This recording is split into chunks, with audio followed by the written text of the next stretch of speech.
Cool. Thank you. Ladies and gentlemen, good afternoon. First off, I would just like to thank ING so much for inviting me here today to speak and tell my story. It's a true honor and privilege. My name is Brian Boyle. I am 23 years old. I live in Maryland, and I'm a senior in college this year, getting ready to graduate, hopefully in May. I'm an Ironman triathlete, and this will be my first time doing the New York City Marathon tomorrow. So I'm really excited about that. But about 5 years ago, I wasn't doing Ironmans or doing triathlons or Ironmans or going to school. I was actually on my deathbed after being involved in a near-fatal car accident with a dump truck. It was a regular summer day in July 6, 2004, and a month after graduating from high school, just crossed a local intersection after leaving swim practice, getting ready for my upcoming college season. And the impact of the crash from the speeding dump truck went into my driver's side door at the local intersection, knocked my heart across my chest, collapsed my lungs, shattered all my ribs, shattered my pelvis, pretty much damaged every, like the left side of my body, pretty much, and every organ was damaged. I was medevaced out to a local shock trauma unit where I underwent 14 operations, immediate surgery, pretty much dead on arrival at the shock trauma unit. Lost about 60% of my blood, every organ was damaged, catastrophic injuries.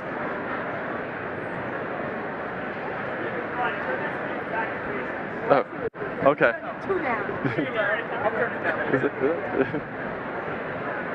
Leave it down. Thank you. Is that better? Too loud for it. Okay. It's too loud for her. Okay. Sorry about that. Not a problem. But basically, just being in the hospital, being in the ICU, going through 14 operations, 36 blood transfusions, 13 plasma treatments, it was just catastrophic injuries. And luckily I had no memory of the accident, but I remember waking up in the 2-month coma, I remember waking up in a month and seeing my parents on both sides of me, on my deathbed pretty much, praying for me with tears in their eyes, begging me to keep fighting. And I really didn't understand what they were talking about. I had no memory of the accident, so I'm trying to figure out how I got here, what happened to me, what's going on. It's very, very surreal, very, very terrifying, to tell you the truth. But I just kept hopeful. I kept trying to think, this will be better someday. But those days, it didn't really work out like I was hoping, because weeks went by when I was in there, chemically paralyzed. I was hearing, last rites, hearing, things about being a nursing home the rest of my life, being a vegetable, and I didn't know what to do. My parents were telling me I was in a bad car accident, the nurses were telling me I was in a car accident, but nobody really knew what was going on. I wasn't communicating, I couldn't communicate, I was too weak, and I was paralyzed. But I would say, just being in that situation, I started praying to God to end the suffering. As horrible as it sounds, to be an athlete all my life and to decide to quit like that, it was horrible. But somehow my dad, he knew that I was giving up, and he just had a little pep talk with me, a little last resort kind of speech, kind of yelling at me, I guess you could say, using a few bad words in there as well. But that was my way of getting back into life again. Seeing the terror and the fright in my parents' eyes made me realize that the pain they were experiencing was far worse than my own, probably 1,000 times, 1,000,000 times worse than my own. And I realized the only way to fix that would be to get back into life and try to do anything I could to help them, to make them happy again. And even though I was experiencing pain, I knew I had to help them because they were experiencing far worse than what I was experiencing. So it started out trying to figure out how to show them that I was still there, fighting and living.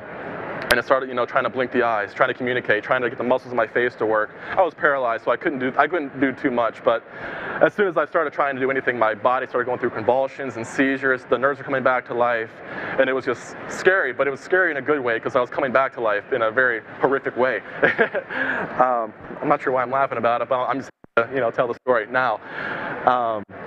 But basically, going from that point on and just going from the minimal progress that was taking place, just trying to stay hopeful, trying to stay focused and positive, and seeing seeing the happiness and positivity in their faces is what kept me going. And that's what kept me going.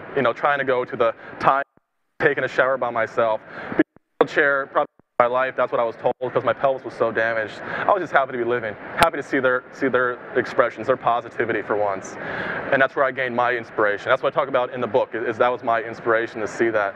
And I just kept going. I went to Baltimore for my rehab at Kernan. I was there for quite some time doing outpatient therapy, learning how to talk, eat, sit in a wheelchair, sit upright again. Very, very small things, but to me they were great things. They were monumental things taking place. And from then on, I just kept thinking, okay, well this is good. This is great, let's just keep pushing the envelope and see what can happen tomorrow, or next week, or next month. And that's pretty much how it went. That's how the whole story was just going, every day was just seeing the small improvements, and small improvements turned out to be big things, like building blocks taking place. And when I got home, started learning how to get in a wheelchair, learn how to stand on my own. You know, miraculously, I was able to walk again. It was those moments where I realized, okay, well, I'm a normal person. I'm getting back into life again. I'm able to walk. What else can I do? Maybe I can go to college again. Maybe I can, that'd be awesome. But it wasn't anytime soon that I could, go to college. I was still very, very weak, very fragile, very sick. And I went back in the hospital a few more times and had some problems with my lungs. My heart's having fluid building up around the lungs. But I kept hopeful. I kept thinking that there'll be a brighter day coming up for me. And the following year, doing physical therapy every day, intense physical therapy 2 to 3 times a day, every week. It was just a very, very intense experience, very, very frustrating, but it was also very uplifting because I kept hopeful. And a year after leaving the hospital and leaving the accident experience, waking up from the coma, I was able to swim my college team. That was my big comeback. I was happy with that.